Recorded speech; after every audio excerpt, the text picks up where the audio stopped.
Throughout the existence of WCW, Sting took on many forms, but one of his most controversial personas, the Insane Icon, came over a decade after the company's demise. In this video, we reimagine the unhinged version of Sting, dropped into WCW 2000, the company's most unstable year.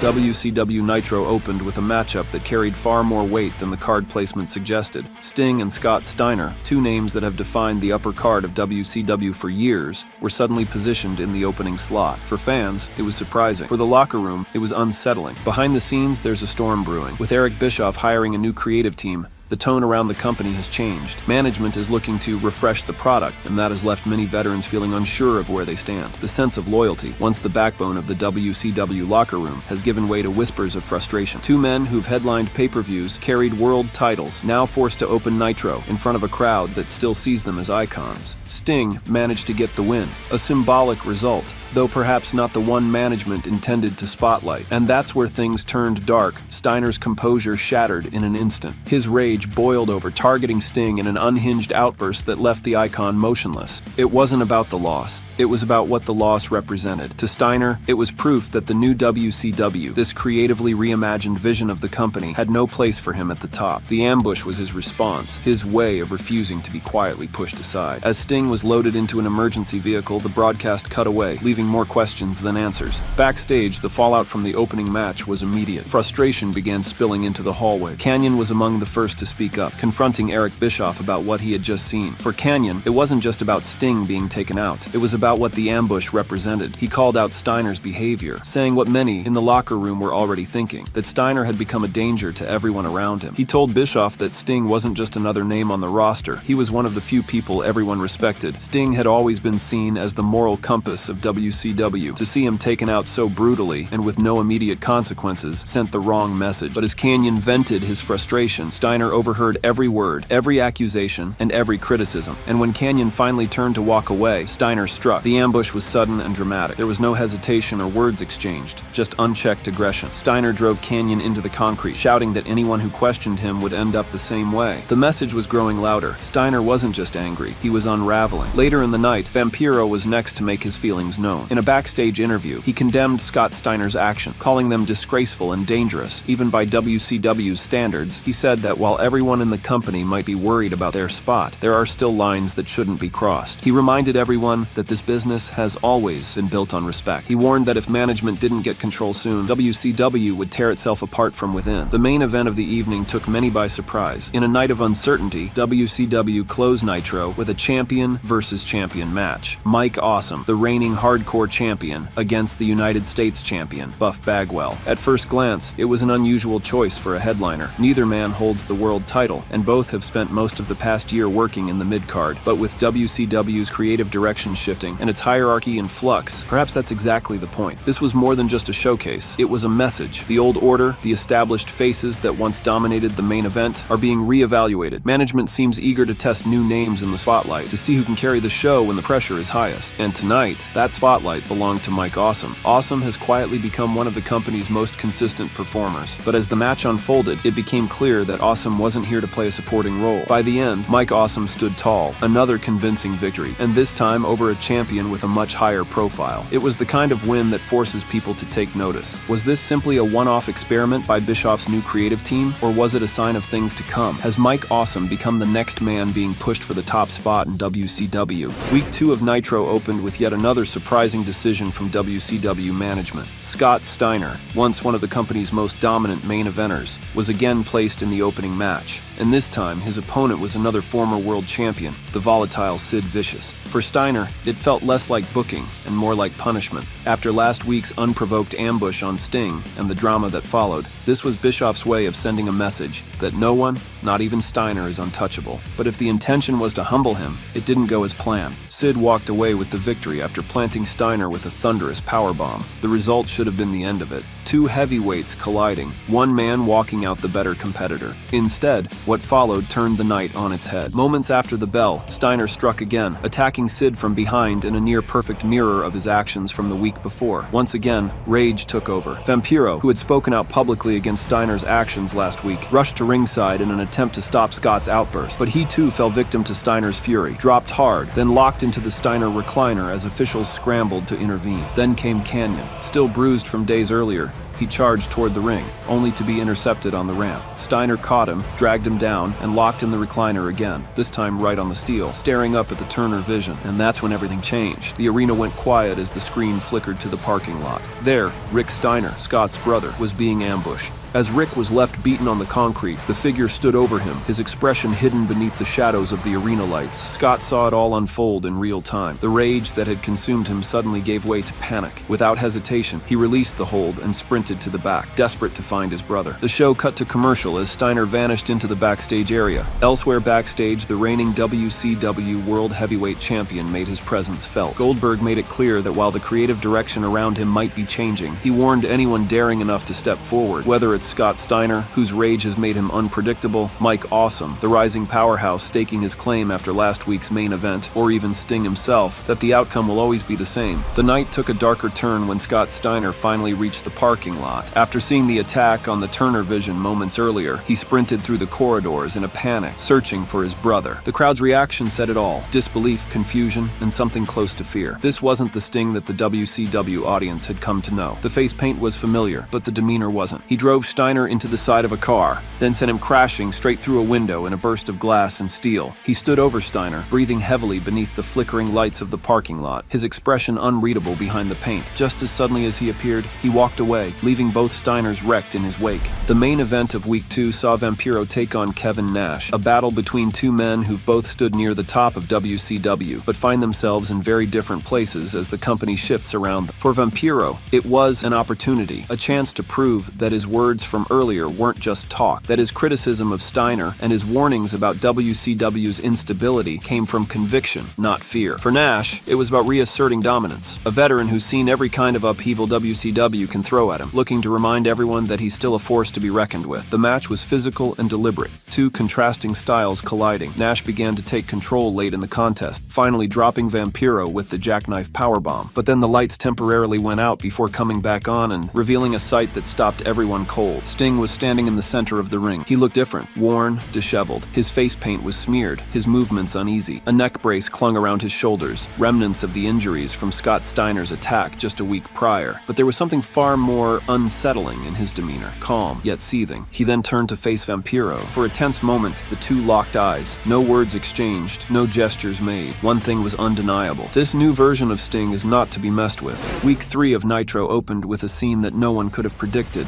and yet, after the last 2 weeks, maybe we all should have. Emerging from the shadows beside him were Vampiro and Canyon, two men whose own paths had been shaped and scarred by Scott Steiner's recent rampages. But something was different about them now. Whatever had happened to Sting since that parking lot attack, it was spreading. This was no coincidence. This was a rebirth. In the ring, Sting stood between them, his movements twitchy, his laughter erratic. The man who once symbolized the heart of WCW now looked like a ghost of himself. Sting raised a hand and pointed to the entrance. The lights cut again, and when they returned, Sid Vicious walked out. But this wasn't the Sid Vicious the fans remembered. He wore a Sting-inspired mask, blank and expressionless, a twisted symbol of what this new group had become. These were men who had all fallen at the hands of Scott Steiner. Once inside the ring, Sting took the microphone, but what came next barely resembled a promo. He spoke in broken sentences, giggling between words, his voice veering between mockery and menace. He said that if WCW wants to treat them like jokes, then that's exactly what they'll become. You can call us the Punchline. Then Sting dropped the mic. The laughter, uncontrolled, unnerving, echoed through the arena as the group stood together beneath the dim lights. What began as vengeance has turned into something far darker. Sting hasn't just created a faction, he's created a movement born from pain, humiliation, and madness. Following the disturbing debut of the Punchline, WCW tried to restore some sense of order with a match carrying more traditional stakes, a 4-man battle royal to determine the next challenger for the United States Championship at the Great American Bash. 4 men with very different motivations, but only one would leave with a shot at Buff Bagwell's title. For Lance Storm, it was about precision and pride, the chance to bring legitimacy back to the U.S. title picture. Sean O'Hare entered with youth and raw power on his side, the kind of talent WCW's new creative team has been eager to spotlight. And then there was Canyon, now standing as a member of the Punchline. His demeanor had shifted since aligning with Sting. There was less showmanship, more focus, a quiet intensity replacing his usual confidence. Throughout the match, Kanyon fought with purpose, almost as if he had something to prove, not just to WCW, but to his new allies watching from the shadows. When the dust settled, it was Kanyon who outlasted the others, surviving the onslaught and tossing out the final opponent to claim victory. Just like that, Kanyon secured his place at the Great American Bash, where he'll challenge Buff Bagwell for the United States Championship. Backstage, Kevin Nash addressed the camera. Later tonight, he'll face Goldberg in the main event for the WCW World Heavyweight Championship. But before turning his focus to the title, Nash had something else to say. He warned Goldberg not to get distracted by the circus surrounding Sting and the Punchline. In Nash's words, that's exactly what they want: attention.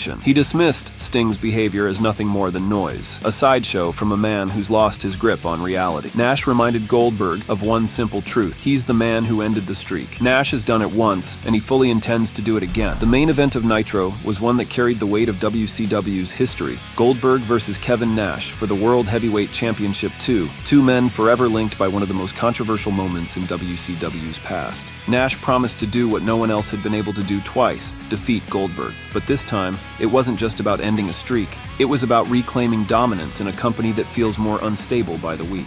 For Goldberg, it was about focus, about proving that despite the madness creeping through the roster, he remains the anchor of WCW. What followed was a classic Nitro main event, hard-hitting, evenly matched, a showcase of two veterans fighting to remind the world why they've been the pillars of the company for years. But in the end, the outcome was familiar. Goldberg hoisted Nash into the air and delivered the jackhammer. 1, 2, 3. Goldberg retained the WCW World Heavyweight Championship. But before the celebration could even begin, the atmosphere shifted. Out of nowhere, Sting struck from behind. His movements were erratic, his laughter audible even over the roar of the crowd. Vampiro and Kanyon followed close behind. It was clear now that Sting had crossed the line. Whatever part of him once stood for WCW's spirit was gone. Goldberg fought back with raw fury, throwing off Kanyon and flooring Vampiro, even managing to stagger Sting. For a brief moment, it looked like the champion might survive the ambush. Then, from the crowd, a familiar figure emerged. Bigelow entered the ring as Goldberg turned around, and in an instant, dropped him with a thunderous strike. The arena erupted in shock.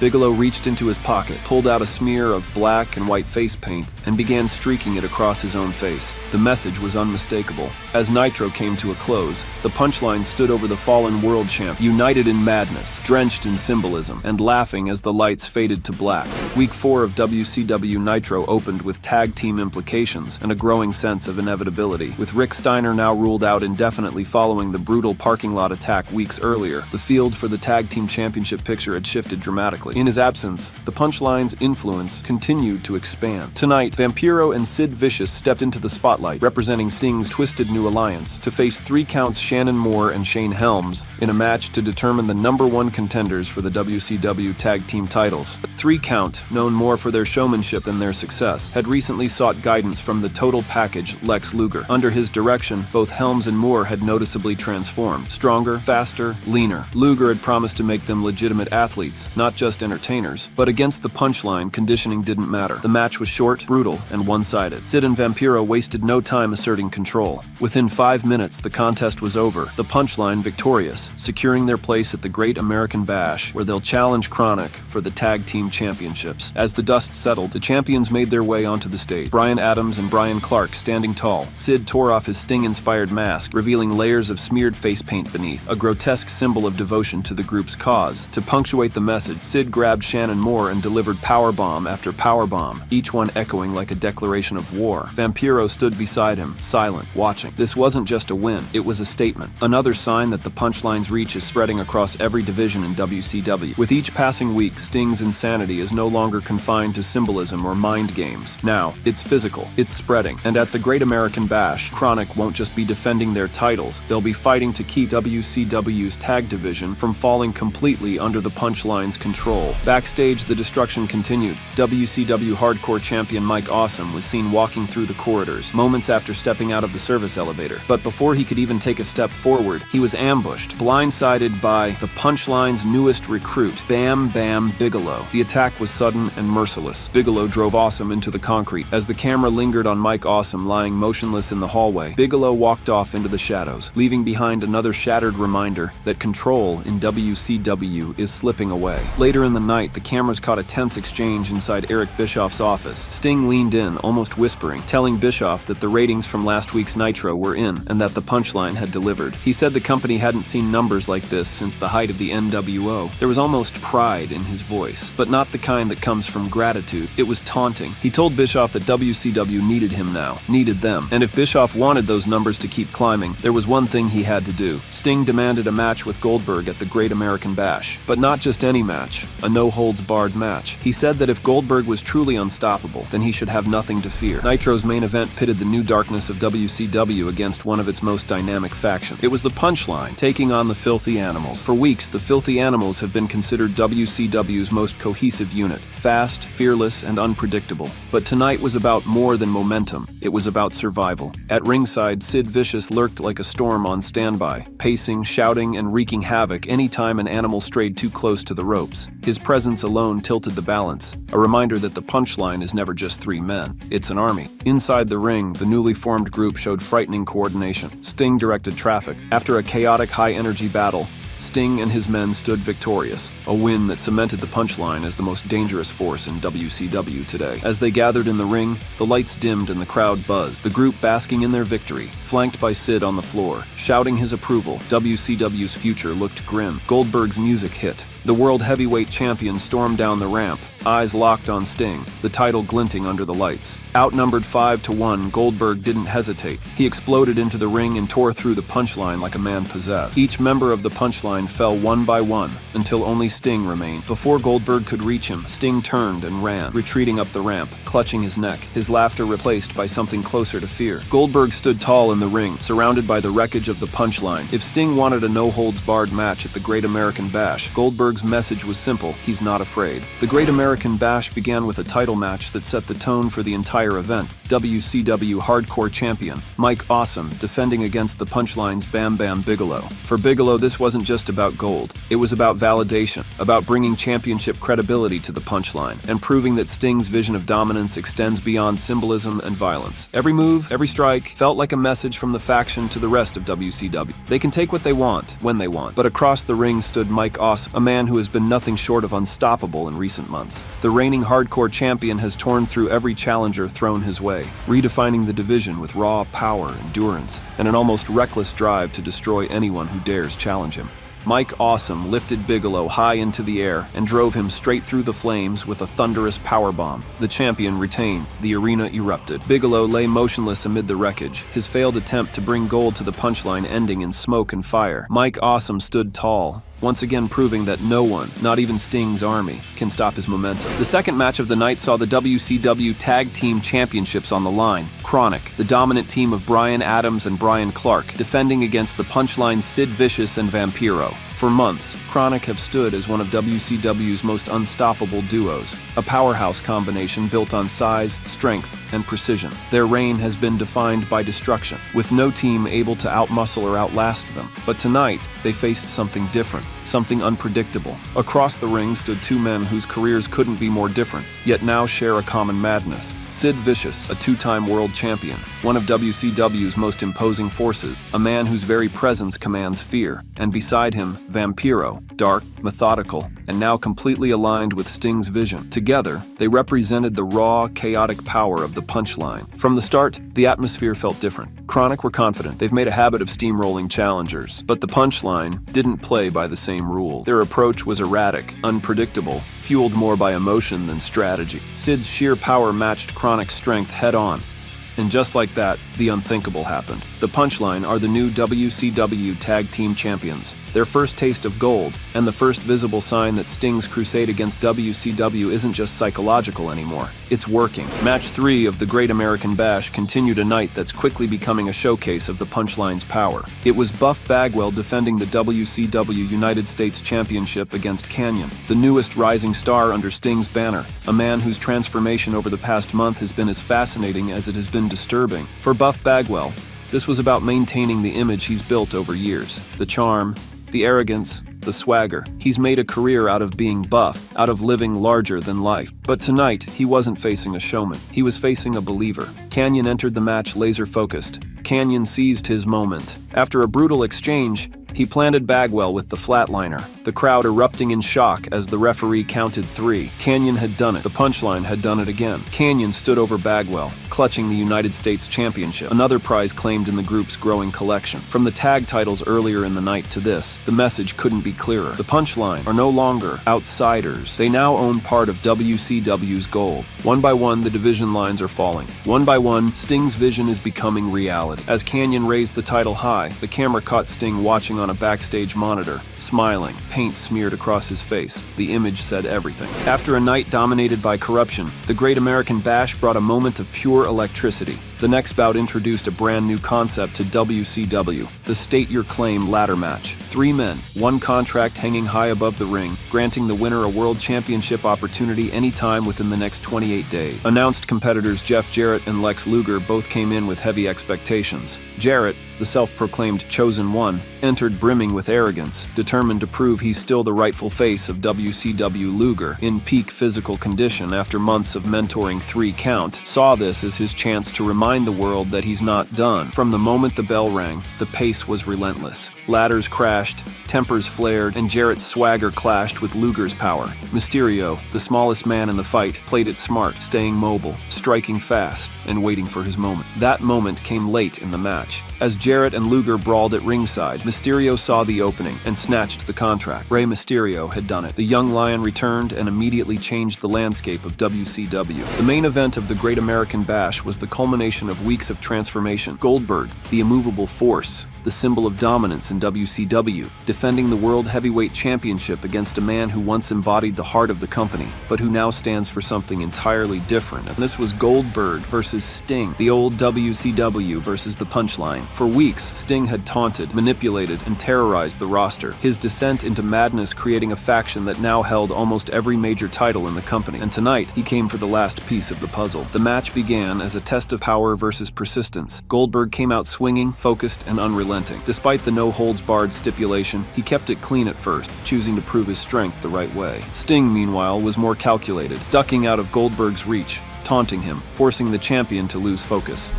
As the match wore on, things began to escalate. Sting's allies were never far away, and when Goldberg began to gain control, their presence became impossible to ignore. The first to strike was Sid, powerbombing Goldberg on the outside. It's easy to see why Sting was so keen for this match to be no-holds-barred. But taking the World Championship off Goldberg was never going to be that easy. Just as Goldberg looked to seal the victory, Vampiro emerged from the crowd, steel steps in hand. With no disqualification to save the champion, Vampiro smashed the steps into Goldberg's skull. Sting seized the moment, dragging Goldberg into the center of the ring. Sting whispered something inaudible before delivering a brutal scorpion death drop. Was this the moment? It was over. Sting, the man once seen as WCW's moral compass, now stood as its world heavyweight champion, the crown jewel of the Punchline's twisted empire. But the celebration didn't last long. The crowd erupted, a wall of noise so loud it drowned out even the music. Down the aisle came Rey Mysterio, holding the State Your Claim briefcase. The contract guaranteed him a world title match anytime within 28 days, cashing it in right now. Sting's laughter stopped instantly as Mysterio sprinted to the ring.